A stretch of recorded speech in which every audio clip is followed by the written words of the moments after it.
Bismillahirrahmanirrahim. Alhamdulillahirabbil alamin wassalatu wassalamu ala asyrafil anbiya'i wal mursalin wa ala alihi wa sahbihi ajma'in wa ba'd.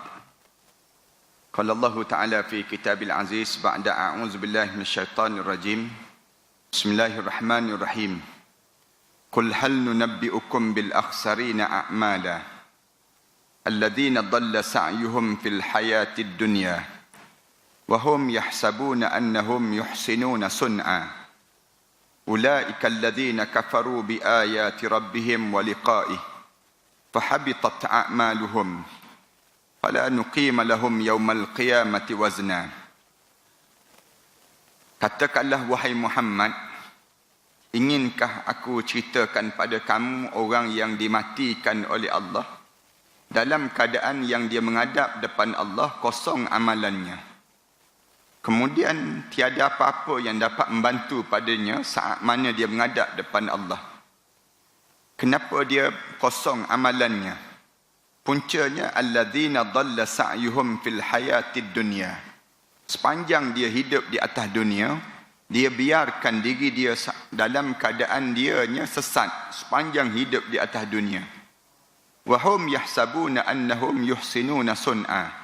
Mereka buat amalan, mereka sangka amalan itu diterima di sisi Allah.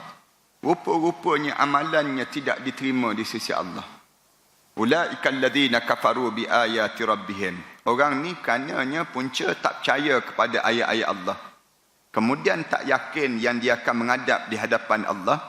Fahabitat a'maluhum. Hancur lebu amalan-amalannya. Fala nuqima lahum yaumal qiyamati wazna. Waktu mana bangkit di akhirat nanti, Allah tak ambil kira langsung setiap amalan yang dilakukan sepanjang dia hidup di atas dunia dahulu. Surah Al-Kahfi ayat 103 sehingga ayat 106. Jemaah sekalian, dalam hidup kita ni, satu perkara yang paling mengerikan diri kita ialah bila kita mati tak ada amalan. Ini satu benda yang kita kena tahu dan kita kena sedar. Bila kita menghadap depan Allah, tiba-tiba kita tak ada apa yang kita bawa menghadap depan Allah. Ini satu benda yang mengerikan hidup seseorang. Bukan sekadar mengeri, bahkan menakutkan. Bila kita mati, tiba-tiba kita pandang kiri kanan kita, pandang atas bawah kita, belakang depan kita, tak ada apa-apa yang boleh membantu kita menghadap depan Allah. Cuba kita bayangkan, kita turun-turun kapal terbang, tiba-tiba kita turun dekat Korea Utara lah misal contohnya. Turun-turun, tiba-tiba pasport kita tak ada, duit kita tak ada. Kemudian beg kita pun tak ada, luggage kita pun tiada. Waktu tu kita selai sepinggang turun begitu saja. Agak-agak macam mana? Kita rasa kelam kabut. Demikian juga, cuba bayangkan di atas dunia pun kita rasa kelam kabut, takutnya kita dan gerunnya kita. Tiba-tiba waktu mana kita mati nanti, masuk dalam kubur, tak ada apa-apa yang diterima di sisi Allah. Keadaan ini berlaku di kalangan ramai di kalangan kita yang sudah menghadap depan Allah. Allah cerita tentang keadaan orang yang telah mati, tiba-tiba amalan dia tidak diterima langsung di sisi Allah. Punca apa jadi demikian? Puncanya kita biarkan diri kita sesat. Di antara benda yang paling bahaya sepanjang perjalanan hidup kita ni, kita biarkan hidup kita ni sesat. Kita tak sangka yang kita sedang sesat. Rupa-rupanya kita dalam keadaan belenggu kesesatan. Yang ni yang kita takut dan kita bimbang dalam hidup kita. Sebab itulah datang Islam. Islam suruh tiap kali mana kita solat, kita baca doa. Dalam solat kita kena sebut ihdinas siratal mustaqim. Ya Allah, tolong bimbingkanlah kami ke jalan yang lurus. Tiap kali mana kita solat, 17 kali sehari kena sebut. Tiap kali mana kita solat, kita sebut ihdinas siratal mustaqim. Ya Allah, tolong bimbingkanlah kami ke jalan yang lurus. Jalan yang lurus ni kenapa kita kena bimbing? Padahal jalan yang lurus kan, patutnya jalan yang lurus ni tak payah bimbing lah. Jalan yang lurus. Yang jalan yang kena bimbing ialah jalan bengkang-bengkok. Jalan bengkang-bengkok tak apa kita bimbing. Kerana dia dah bengkang-bengkok. Ini jalan yang lurus. Jalan yang lurus nak bimbing apa? Patutnya demikian. Tapi tak. Islam datang, Islam ajar. kamu kena minta dengan Allah supaya Allah bimbing jalan yang lurus ini. Kenapa jalan yang lurus ini kena bimbing? Kerana daya tarik untuk buat jahat tu banyak sangat. Daya tarik dalam hidup kita nak jadi sesat ni senang sangat. Celik mata je Rasulullah kata, tiap kali mana kita celik mata, kita sedang jual diri kita ni nak masuk syurga ke nak masuk neraka. Tiap-tiap hari yang kita bangun, kita berjalan ni, kita sedang memilih jalan nak masuk syurga ke nak masuk neraka. Nak masuk syurga ke nak masuk neraka ni, tiap-tiap di kalangan kita ni, jangan kita ingat kita ni bebas daripada ancaman. Tak. Bahkan Allah ingatkan dengan berbagai-bagai cara. Nak suruh ingat, jangan kamu terseleweng dalam hidup kamu. Jangan kamu sesat dalam hidup kamu. Macam mana cara? Allah suruh kita baca doa. Baca doa, jangan bagi sesat. Doa minta dengan Allah, ya muqallibal qulub, tsabbit qalbi ala dinika wa ala ta'atika. Doa minta supaya Allah tetapkan. Ulama-ulama ditanya lagi, macam mana nak suruh jangan bagi sesat? Kita sentiasa diperingatkan. Bagi tahu tazkirah, fazakir fa inna zikra tanfa'ul mu'minin. Bagi peringatan, kerana dengan peringatan ni baru manfaat pada orang mukmin. Nak suruh jangan bagi sesat, kamu jangan berkawan dengan orang yang buruk akhlak. Kalau kamu berkawan dengan dia, dengan kamu akan jadi sesat sama. Nak suruh jaga, nak suruh jangan bagi sesat. Dalam hidup ni, Allah ajar bagaimana cara nak suruh jangan kita sesat dalam hidup. Sesat dalam hidup ni ramai. Kita boleh tengok ramai kawan-kawan kita yang sebelum daripada ni dia boleh datang semayang berjemaah, hari ni tak boleh datang semayang berjemaah.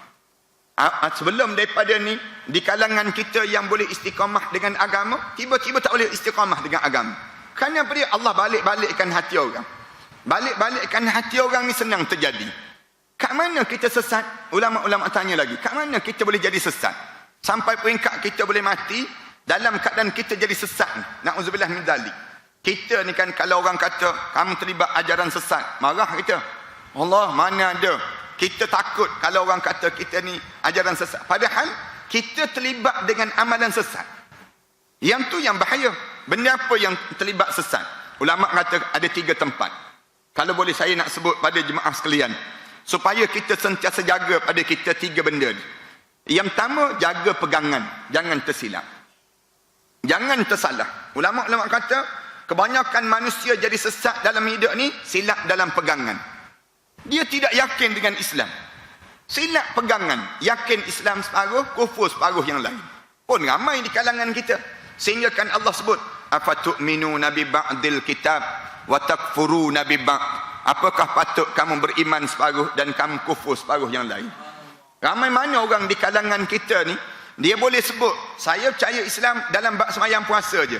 Dalam bab ekonomi, saya tak terima Islam. Ada orang kita sebut demikian. Saya terima Islam dalam bab nikah kahwin saja. Dalam bab politik, saya tak boleh terlibat dengan Islam. Dia boleh sebut benda demikian. Padahal, Allah ajar dalam hidup ni tak ada benda pun dalam hidup kita tak terlibat dengan Islam. Tiba-tiba, kita boleh separatekan dia. Kita boleh asingkan dia. Bila kita asingkan dia, sesat terus dalam hidup. Yang ni yang menyebabkan tak boleh mengucap ni. Ramai mana orang tak boleh mengucap. Dekat nak meninggal dunia, tak boleh mengucap. Tak boleh nak mengucap ni, kamu ambil dengan mikrofon sebesar mana pun, letak dekat telinga dia. Nak suruh dia mengucap. Sebut, asyhadu an la ilaha illallah. Tak boleh sebut. Kenapa tak boleh sebut? Kerana pegangan dia tu silap pegang. Bila silap pegang, tak mengucap terus. Bila nak mengucap tu tak boleh. Kan tersilap pegang. Pegang terhadap agama. Satu bila sebut tentang Islam, kamu kena masuk semuanya. Udkhulu fis silmi kafah. Islam ni jangan ambil separuh-separuh, jangan. Saya terima Islam dalam bab sembahyang, tapi dalam bab sosial saya tak terima Islam. Saya terima Islam dalam bab apa dia yang disebut dengan munakahat, perkahwinan, tapi dalam bab yang disebut ekonomi saya tak terima Islam. Yang ni yang menyebabkan sesat. Kesesatan dalam berpegang. Dalam pegang datang pahaman keyakinan, tak yakin dengan Rasulullah. Yakin dengan apa dia? Yakin dengan yang namakan dengan ajaran-ajaran selain daripada yang dibawa oleh Rasulullah. Percaya dengan ajaran Syiah, percaya dengan ajaran yang disebut dengan Mu'tazilah, berbagai-bagai cara lagi. Sekarang ni di Malaysia kita ni pula berpahaman Islam liberal, dia panggil demikian. Islam ni, agama ni semua sama, dia sebut demikian. Agama ni semua menuju kepada kebaikan, dia sebut demikian. menuju kepada syurga semua. Kalau agama ni semua sama, kenapa Allah sebut lakum dinukum waliyadin? Kenapa Allah ajar pada kita ni sebut qul huwallahu ahad? Bila orang kita ni silap dalam pegang, yang ni ramai mana dah yang sesat, yang mati dalam silap pegangan, dia panggil demikian. Yang kedua, sesat dalam hidup, dalam bab ibadah. Dalam bab ibadah, ramai di kalangan kita sesat. Kita ni solat, cuba tanya berapa kali kita solat dalam keadaan kita semakin khusyuk dan semakin khusyuk. Ramai mana orang yang solat, lepas sembahyang tak rasa nikmatnya solat. Lepas sembahyang tu, solat tu tepuk muka dia, lepuk muka dia, pukul muka dia. Sambil solat ni sebut dayya'akallahu kama dayya'tani. Allah sia-siakanlah kamu sebagaimana kamu sia-siakan aku. Demikian juga dengan kita.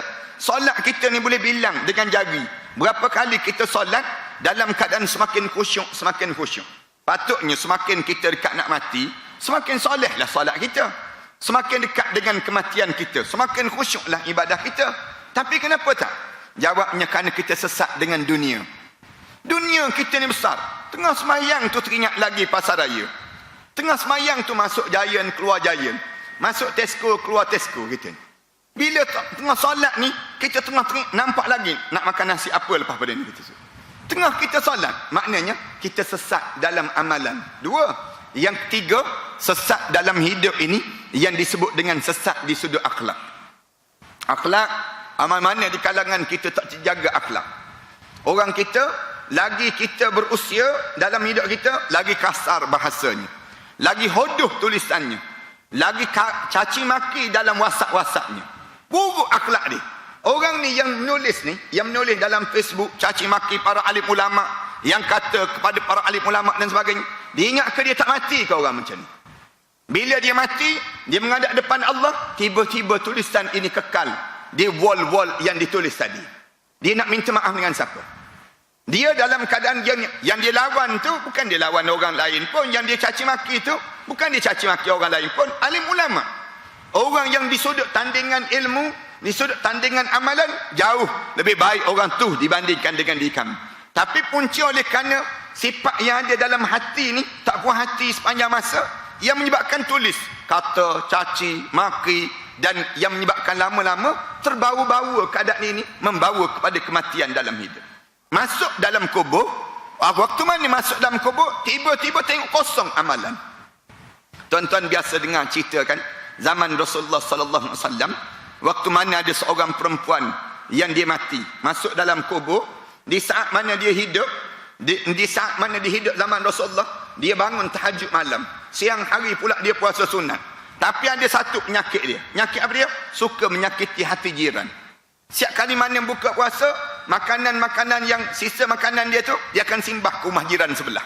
Suatu hari dia meninggal dunia. Bila dia meninggal dunia, Rasulullah ditanya, bagaimana kesudahan wanita ini ya Rasulullah? Rasulullah jawab, hiya finnar, dia dalam neraka Allah Subhanahu wa taala. Kenapa dalam neraka Allah? Kerana akhlak yang buruk. Akhlak ni mainkan peranan. Yang menyebabkan kalau betulnya akhlak kita, betullah amal ibadah kita, terimalah yang lain, akidah kita. Tapi bila akhlak kita jadi buruk, mula suka caci maki, mula menulis tulisan-tulisan yang kotor, kemudian kita ni tak terjaga, hidup kita ni perangai tingkah laku tak terjaga, tiba-tiba suatu hari kita mati dalam keadaan kosong amalan untuk menghadap depan Allah. Jemaah sekalian, ambil kesempatan hari-hari yang baik sebegini, lepas zuhur begini, kita saja saya nak sebut ayat ni, ayat yang daripada surah Al-Kahfi ini, untuk menjadi renungan pada kita. Cukuplah, renung ni tak boleh lama, 10 minit cukup dipanggilkan. Jadi mudah-mudahan tazkirah ringkas ini boleh mengingatkan diri saya dan tuan-tuan dalam kita melayari perjalanan hidup ini, supaya kita ni biar betul sepanjang masa hidup kita. Jangan tergelincir walaupun sikit. Ujian tu datang, ujian ni datang. Waktu mana ujian yang datang dalam hidup, jangan biarkan tergelincir daripada jalan yang dibenarkan dalam syarak. Kalau kita tergelincir, na'udzubillah min dzalik, kosonglah amalan dan kesudahan neraka. Pama'wahum jahannam wasa'at masira, dan Allah sediakan kesudahan hidup dia neraka jahannam, dan seburuk-buruk tempatlah yang Allah jadikan untuk mereka tersebut. Jadi mudah-mudahan kita tidak jadi demikian. Kita ni biar waktu mana kita mati itu senyum dah kita. Bila kita menghadap depan Allah, dalam kubur tu taman syurga dah untuk diri kita. Mudah-mudahan demikian supaya kita menghadap depan Allah dalam keadaan betul ini berhati-hati sepanjang masa. Jangan terkhayal walaupun sikit. Jangan tergelincir walaupun sejengkal daripada jalan agama. Mudah-mudahan kita betul-betul berada jalan agama dan dimasukkan dalam husnul khatimah di saat mana kita menghadap depan Allah nanti. Aku qouli hadza astaghfirullah li wa lakum. Wassalamualaikum warahmatullahi taala wabarakatuh.